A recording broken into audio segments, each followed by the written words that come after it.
Welcome to Lecture 2 of Data Structures and Application course. In this video, we're going to talk about the operation counts. Okay.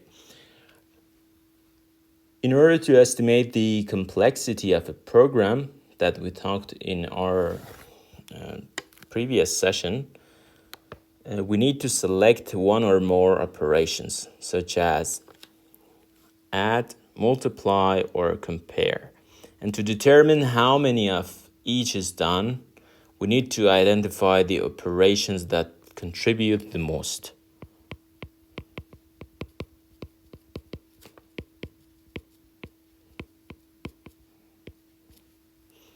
Okay, let's see an example. You would like to write an algorithm in C++ or something like that. It's not the real code, but it's somehow close to C++, the notation. And we want to write an algorithm that returns the position of the largest element in an array. Okay. Let's call it max. Arguments are an array. We call it A and N, the number of elements. We define if n less than 1, return -1. And now we define a int variable there, which is position of current max. Also, we want to iterate over the array. Int my variable here is I, but you can define it whatever you want. I is less than n. Now we want to check if the value of the position of current max in our array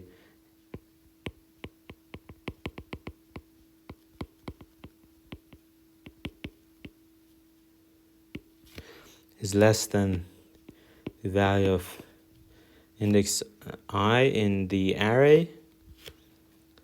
We want to change the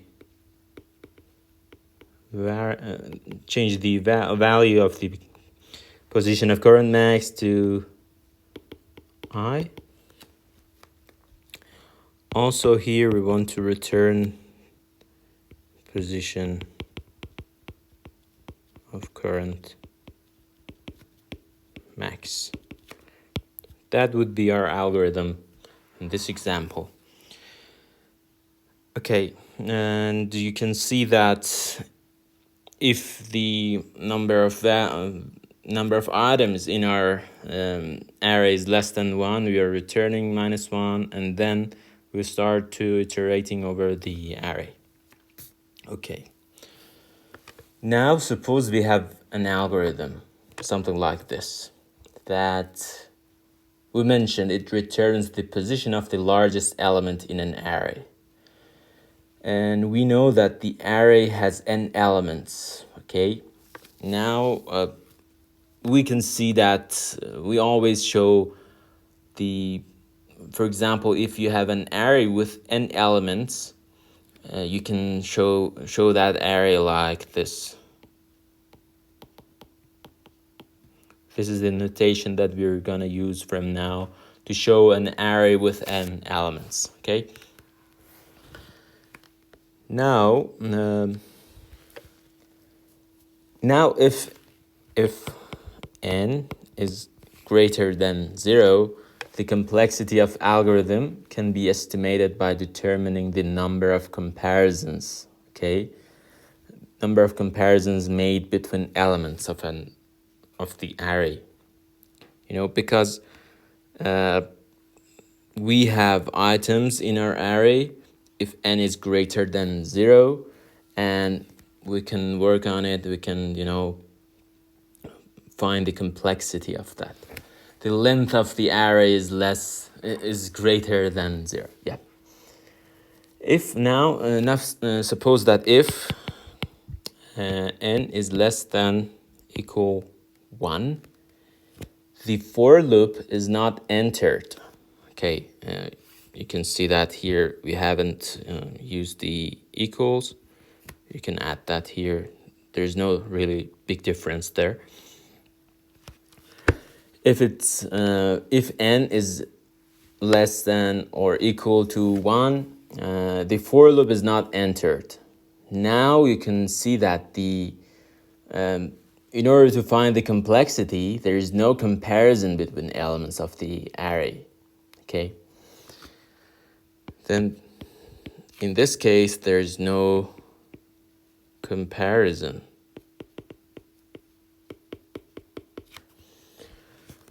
What if n is greater than 1? Okay. Each iteration of the for loop that we had just created make one comparison between two elements of A. Here you are comparing two items here. It's a comparison between two elements of the array. And the total number of elements is n minus 1. Okay, because we have that here. Now, in this step, the total number is n minus 1. Therefore, the number of comparison would be the maximum of 0 and n minus 1.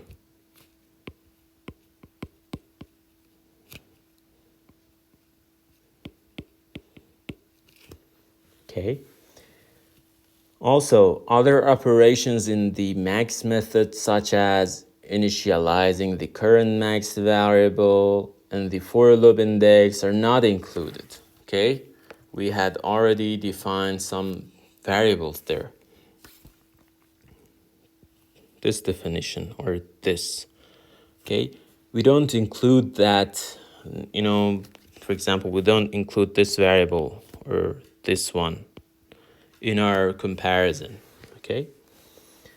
Now, in our max element algorithm, the operation count is determined by the problem size. Okay, our problem size was n, but this is not the same way for any other problems. Okay, in this algorithm, you saw that our estimation of the comparisons were based on the number of elements of the array. But this is not the same for any other problem. Okay, maybe you can have other problems that this situation would be different. Now let's see some other, examples. Okay, for example, we want to define a program, define an algorithm that gives us a one-pass bubble sort. Okay, for example, we will define that void bubble, and it has some arguments, an array, and also n. Here we have a for loop, int I is less than n, and I is less than n minus 1, and I plus plus. We are iterating over the array, and we want to check just, this is a one pass bubble sort. Yes, because of that one pass, we have just one if here. If I is greater than I plus 1, then we will swap a and a plus 1 here. And that's it. Okay. This algorithm gives us a one-pass bubble sort, okay? The number of swaps performed by this algorithm depends not only on the size of the problem, I mean n, okay, but also on the particular values of the elements in the array. What does it mean?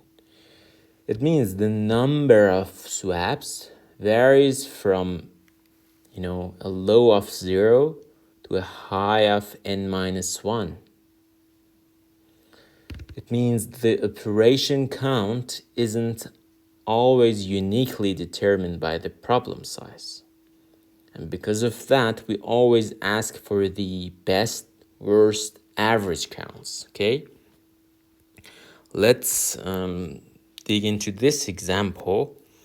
For example, we have an array.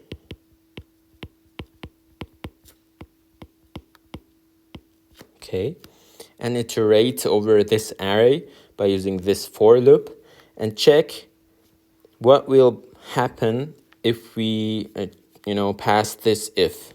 Okay, here we have a. For this one, okay, if ai is greater than a plus 1, no, it's not. For 3, if ai is greater than the 14, it's not. Okay, now for 14, if ai is greater than the other value, the I plus 1 value, which is 2, yes, that's correct. Then we need to change that to this.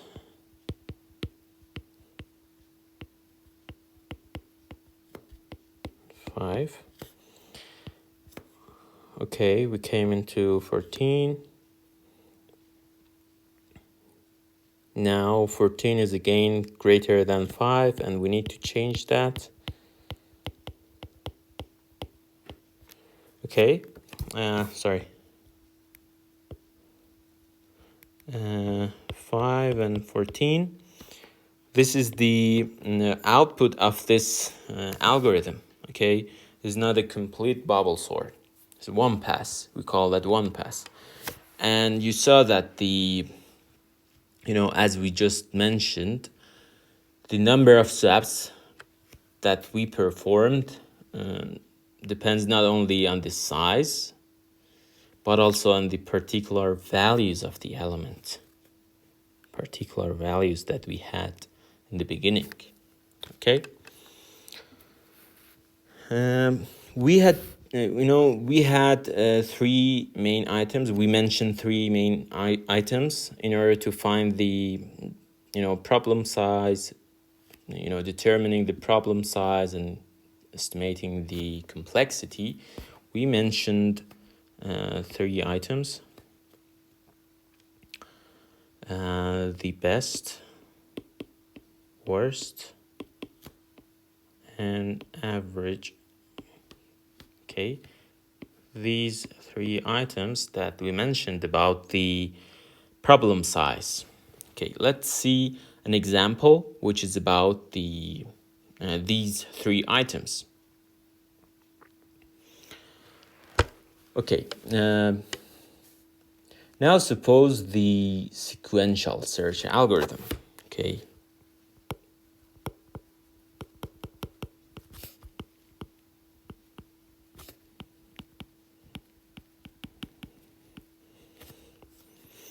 This is our example.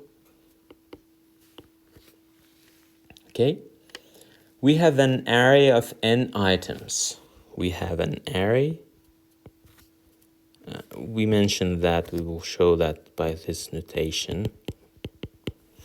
We have an array of n items. Okay. We want to find the first occurrence of a variable at value x in the array. Find the first occurrence of x in the array. Okay. The number of comparisons between x and the elements of the array isn't uniquely determined. What does it mean? It means that the number isn't uniquely determined by the n, which is our problem size, you know? We define that n is always the problem size, okay? The elements of the array, we said, isn't uniquely determined by the n, okay? Now, for example, what does it mean? For example, if n is equals to 100 and x is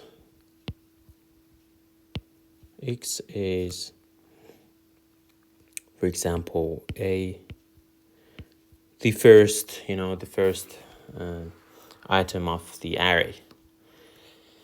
In this case, then only one comparison is made. Okay, and also if x if the x that we have just defined isn't equal to any of the items in the array, then we need to have 100 comparisons. Okay. I know maybe it is somehow complex. Let's see an example here. We want to write that algorithm to find the x. We name that sequential search. Int the array a, int, let's define n, then x.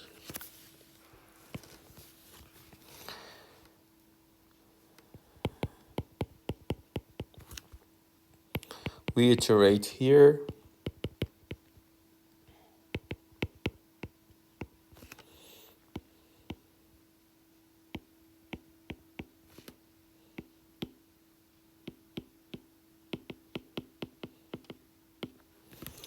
You can see that we have two items here. If I is less than n, and if x is not equals to a, the I item of the array. The the I index of the array. And in our for loop, we check if I is equals to n, then we need to return -1, and else return I. Okay.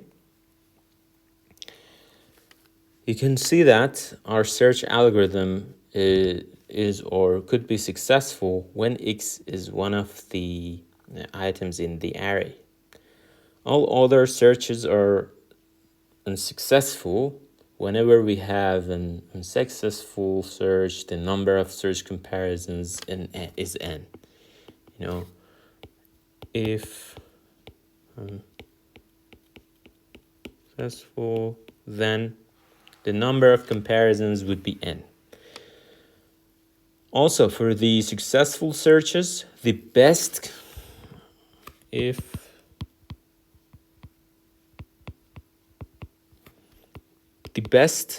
comparisons is 1. The worst would be n.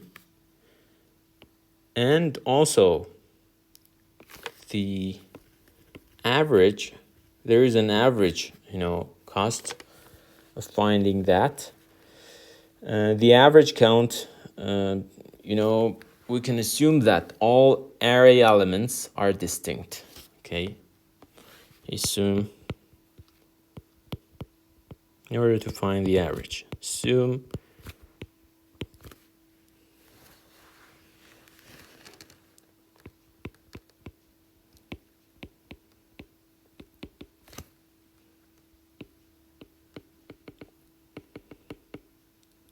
Okay. And each is searched for with equal frequency.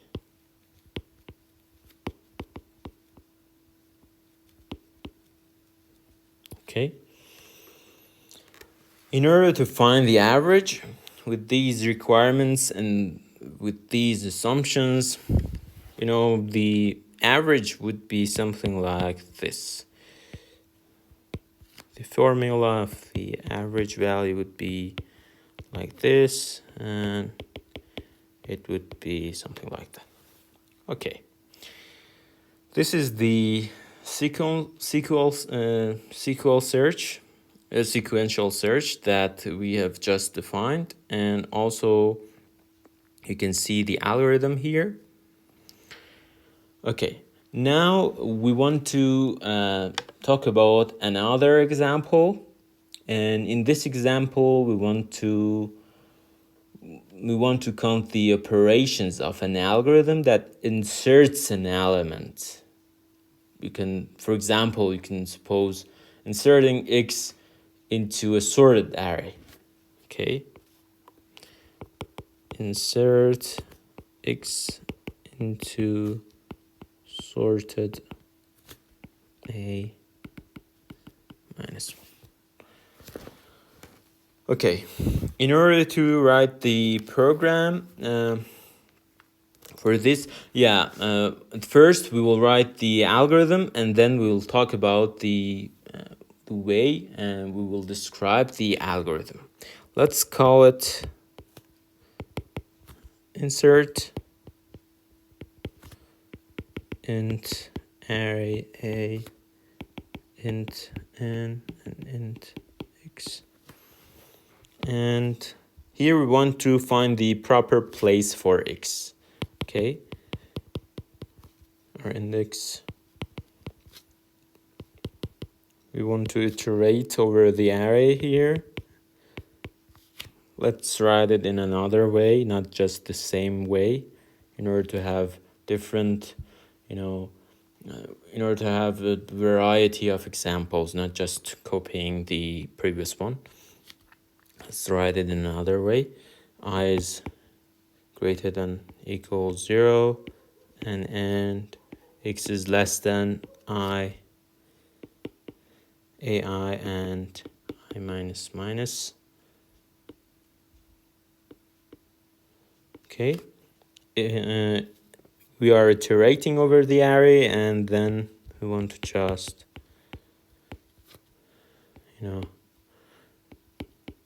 put the value of ai to the ai plus 1. And ai plus 1 would be x. Okay. That's our fourth program or algorithm here. Yes, let's see that first. Okay, now we want to determine the number of comparisons made between x and the elements of our array. We assume that n is greater than equals 1, and the best of minimum number of comparisons would be 1. This would be 1 when we insert the value at the right end of our array, and the maximum number of comparisons would be worst is n when we add that at the left end. Okay. Also, for the average, we need to consider that x has equal chances. Also, there are n plus 1 positions. Okay?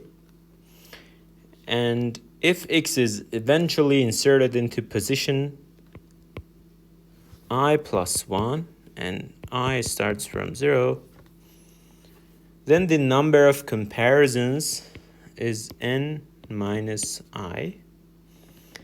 And if x is inserted into A0, the first item of the array, then the number of comparisons would be n. And by these assumptions, we have our formula for the average, which is 1 over n plus 1 and n minus 1 minus I plus n, and we have that parenthesis here, sigma n j 1 j plus n j, and we can solve it like this. We know that the first part would be n multiplied by n plus 1 over 2, and also plus n. Then it would be n over 2 plus n over n plus 1. Okay, we have the average formula for our algorithm here. Also, we need to think about this. Yeah, this would be the average, the number of comparisons, the average number of comparisons of our algorithm. Also, this average count is almost one more than the half the worst case count. Yeah, it is somehow almost one more than half the worst case. All right. Thank you, everyone. Have a nice day.